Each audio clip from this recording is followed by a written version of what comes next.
back to day 3 of the 30-day wellness journey. My name is Alyssa Cotten, and I'm so grateful that you are here on this journey. So in today's video, we're going to talk all about self-care. So let's get started. So self-care has become a really big buzzword in the last 5 years. Everyone's like, I've got the best self-care routine. I incorporate self-care, hashtag self-care, hashtag all these things associated with self-care. And what happens is self-care gets really tunnel vision into limited areas. So we think of self-care and we typically think of, exercise, getting enough sleep, food, but there's actually 8 different dimensions of self-care. So over the next 8 videos, we're actually going to dive so deep into every area of self-care and what that looks like and how to modify your current self-care routine, how to amplify it, or how to really just make it rock and have it be solid.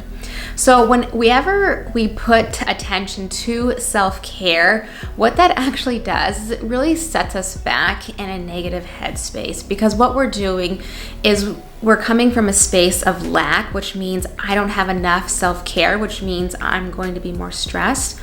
So if we can reframe self-care as just our daily routine, what we need to do in order to feel well, we can really normalize that what we're doing in our life already is self-care. Obviously, you've made it this far in life. Yes, it can be hard, it can be stressful, but you have a healthy self-care routine or you wouldn't be here today, right? So watching this video is a part of healthy self-care. Yes, we all engage in maybe an unhealthy self-care, such as over drinking, over shopping, overspending, over engaging in drugs and alcohol, or gambling, or obsessing over all the other areas that we can obsess in. Those are forms of self-care, but not in a healthy way, in a way of almost like avoidance. And avoidance is a form of self-care. If you have a really stressful week ahead of you, you might avoid certain things by scrolling on social media or watching a lot of shows. That is self-care, but again, it's not healthy self-care. So what we're talking about today is healthy self-care. So the reflective question for you is, what does your current self-care routine look like? Does that mean you go to bed at a certain time? Does that mean you try to incorporate enough water in your day? Does that mean you reach out to friends and hang out with them? Ask yourself, what does your current self-care routine look like?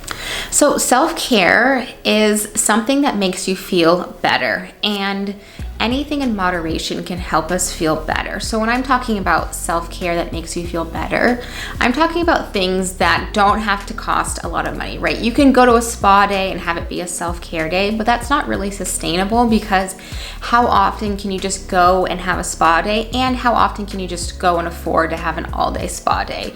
And reminding yourself that it's the small things that we do every single day that helps our self-care versus going to the spa day once a month. So that might look like I buy really fancy soap that makes me feel good in the shower, a part of my self-care routine. Or maybe you buy the soap from your favorite spa and incorporate that into your everyday routine so you can have that sense of self-care. Self-care can also look like really healthy boundaries. Maybe you're telling people no. Taking time to watch these daily videos is also a really great form of self-care, because you are affirming to yourself that you are worth paying attention to. Again, I repeat, you are affirming to yourself that you are worth paying attention to, and giving yourself that attention and that nurturing and that self-care is going to take you so far on this wellness journey, which is why we're talking about this on day 3. So that way you can really emphasize, if you're eating a healthy meal, remind yourself, hey, this is a form of self-care. If you're catching up with a friend, maybe you remind yourself, hey, that's a form of self-care. We get to normalize that what we're doing every single day is a part of self-care. And what happens is the name self-care gets this label of things that we don't do every day. And so that's where we look at like the spa days or vacations or trips. But self-care is really a part of our everyday routine. We just don't give it enough information or headspace to acknowledge that that is a form of self-care. So today's inspired action is I want you to identify something that you can do today that is self-care. And I'm not saying do something new, but identify something as self-care. So that might be watching this video, self-care. That might be telling somebody else about your self-care. That might be going to bed 20 minutes early so that way you don't have to hit snooze when you wake up tomorrow. So that is your inspired action. Again, thank you for joining me on today's video. You can follow me here on Instagram. Again, here's the calendar if you haven't downloaded it yet to kind of go through the next 30-day journey. I will catch you in tomorrow's video, and I'm so looking forward to this journey with you. Awesome. Have a great day.